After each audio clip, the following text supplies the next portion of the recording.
Pippa Malmgren, and I'm an economist. After finishing my undergraduate work in the United States, I was admitted to the London School of Economics and I did my PhD there.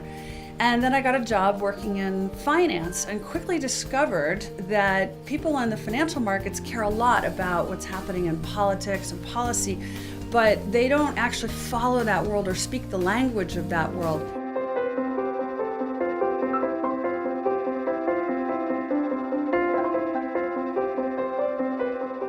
Are we heading for a crash, or is this recovery, this pent-up demand, going to take valuations back to reasonable levels without a crash itself? So here's the thing, it's not a fixed number. It's relative to how much cash is in the system. So every time governments chuck this wave of capital, the number for what is the normal price of name any exchange you want has to go up, right? It's got to be a different number.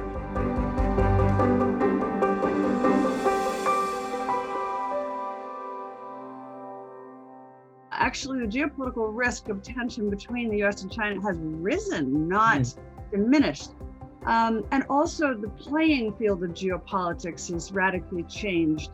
It's so much easier to follow it when you think it's about aircraft carriers and tanks and who has more nuclear weapons. But these days, it's not about that.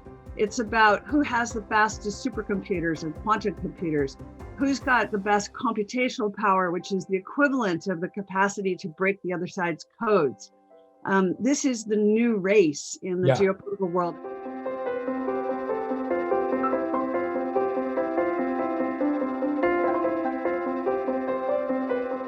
This is not about the obvious things. What this is about is disintermediating every art dealer and every art dealership, every art gallery, and allowing the artists to sell their art directly to the market. And if that artwork is resold in future, the artist gets 10% every time it's resold.